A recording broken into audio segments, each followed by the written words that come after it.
මේ වගේ නියම සැප සම්පත් භුක්ති විඳින සිටි කුමාරිකාව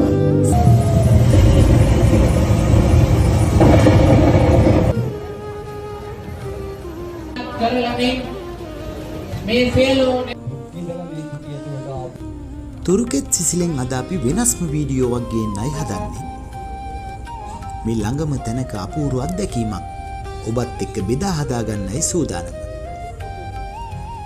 මේ කිරින්දිවැල මිල්ලතේ හරියටම කිව්වොත් කිරින්දිවැල නගරයෙන් නිට්ටඹුව පැත්තට කිලෝමීටර 1කමාරක් විතර යන කොටයි මිල්ලතේ ගම තියෙන්නේ.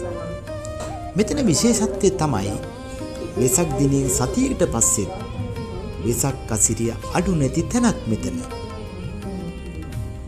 දන්නවද අපි මේ යන්නේ දකුණු ආසියාවේ විශාලම පහන් කූඩුව බලන්න. පොලිමේ කොච්චර වෙලා ගත කළත් ඒ සේරම අපහසුතා මේ විදියට කූඩු පරිසරයට ඇතුළු වුණ ගමන් සහ මුලින්ම මගහැරෙනවා. මේ කූඩුවේ පළමු දසුන ඇතුළු වෙනකොටම ඕගොල්ලන්ට පෙනෙන. ඇත්තටම මේක මෙතෙක් ඔබ දැක නැති අලුත්ම දෙයක්. සාම්ප්‍රදායික පහන් කූඩුවක් නෙමෙයි. බුදු හිමියන් වැඩ උසූ සමයේ අපූර්ව චරිත කතාවකට මෙතනදී පණ දෙනවා. එහෙන් බලන ගමන් ගතින් මේ අවස්ථාව විඳ ගන්නත් ඔබට ඉඩ ලැබෙනවා. බලන්න මේ කූඩුවේ තියෙන විශේෂත්වය. එක එක හැඩැති එක එක අතට කැරකෙන පරිවාර කූඩු සිය ගණනක්. ඒවටම ගැලපෙන විවිධ පැහැයීමුත් ආලෝක රටා. මෙතෙක් අපි දැක නොතිබූ අපූර්ව නිර්මාණශීලීත්වයක් මේ කූඩුව පුරාම. ඒ විශේෂ පීඩිකාවට ගොඩවන බව අප ඉතාමත් හොඳින් දන්නවා. ඒ හින්දාම අපි නිරන්තරයෙන් දකිනවා මේ විශේෂ පීඩිකාවට ගොඩවෙන සාමාන්‍යයෙන් අපි පොලින් දකින්නේ දන්සැල් ළඟ. ඒත් මේ මේ ඉහළ මිලදී කියලා බලන්න කිලෝමීටර ගණන් පෙළ ගැහිලා ඉන්න එක හරි පුදුමයක්. ඉතින් මේ පුදුමය අත්විඳින්න අපිත් එක්ක කිරින්දිවැල මිල්ලතේ වෙසක් කූඩුව බලන්න. මේ අපූර්ව නිර්මාණයේ හිමිකරු තමයි මිල්ලතේ ගමේම පදිංචි ප්‍රදීප් පෙදිරිසිංහ. ඔහුත් එක්ක මිල්ලතේ තරුණ සංසදය මේ අපූර්ව වැඩේට එකතු වෙලා තියෙනවා. ඔවුන් 11 වෙනි වතාවටයි මේ ඉදිරිපත් කිරීම කරන්නේ. මේ බලන්න මේ කූඩුව තියෙන පරිසරය මහා වැස්සකට වුණත් නොතෙමෙන්නයි හදලා තියෙන්නේ.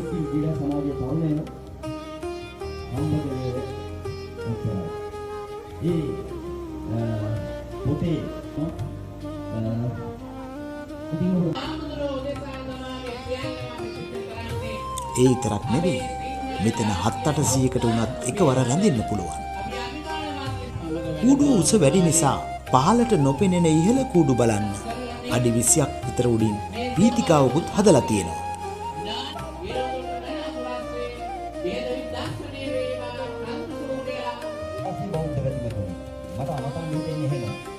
මොකද මේ කෙරවල ඉඳන් අර කෙරවල බැලුවොත් මං අඳුරන කවුරුවත් නැති තරම්. ඒක තමයි විශේෂත්වය. මේ පණිවිඩය මෙවැනි තරුණ ප්‍රජාව ඔබ ඉන්නේ නැහැ මම දන්නවා ඉහත බලන්නේ අසහාය කලාකාරයෙක් ඔබ. අප මහා ගෞතම බුදුරජාණන් වහන්සේ ජීවමානව වැඩ සිටින සමයේ දඹදිව සැවැත් නුවර මහා ධනවත් සිටු පවුලක් වාසය කළා. මේ සිටු පවුල තුල රූප සම්පත්තියෙන් අනුන රූපවතී නැත්නම් පටාචාරා නම් දූ කුමාරිකාවක් වාසය කළා. සිටු සැප සම්පත් භුක්ති විඳින සිටි කුමාරිකාව සිටු මාලිගයේ මුළුතැන්ගේ දරපලන සේවකයෙකු සමග ප්‍රේමයෙන් බැඳුණා. ඇවෑමෙන් මව්පියන්ටත් රහසේම රූපවතී නැත්නම් පටාචාරා දරපලන තරුණයන් සමග සිටු මෙතුරින් රාත්‍රියේම පලා ගියා. ඈත ප්‍රදේශයක පැල්පතක් සාදාගත් මොවුන් පස්ස කුකුරා මහමැසි වසින් යුතුනා.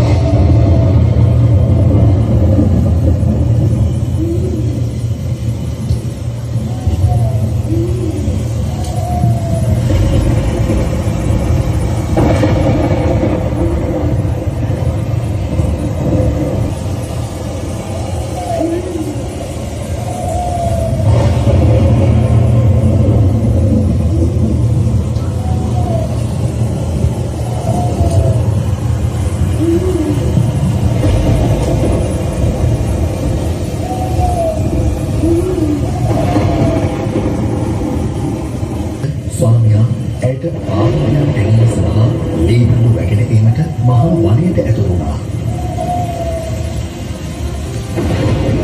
ඇත්තම කිව්වොත් මේක විශ්වකර්ම නිර්මාණයක්. අපේ අතීත හෙළයෝ ගල්වඩු නැඹුම් ශිල්පීන් යලි පහළ වෙලා වගේ දැනෙනවා. ඉතිහාසයේ බරණ සෙනවිය අවුකන පිළිමේ නෙළුවා වගේ හරි අපූර්වට මේ කූඩුව මතින් බුද්ධාලම්බන සුවය විහිදවනවා. ඉතිහාසෙත් අපේ මුතුන් මිත්තන් ආසෞසරේ දිකල දාගැබ් ගල් කණුවල නටමුන් අදත් මේ පින්බිමට ශ්‍රී විභූතිය ගේනවා. මේ අපූර්ව යෝධ පහන් කූඩුවත් අපිට දැනෙන්නේ එහෙම හැඟීමක්. එළඹෙන 13 වෙනිදා දක්වා මේ පහන් කූඩුවේ බුදු වසරිය ඔබට විඳ ගන්න පුළුවන්. මේ විශ්වකර්ම නිර්මාණය හැබැයි නොදකින දැස් කුමටද? ඉතින් එන්න ඉතිහාසයක් වර්තමානයට රැගෙන ආපු මේ අපූර්ව පහන් කූඩුව බලන්න කිරින්දෙවැල මිල්ලතේට එන්න.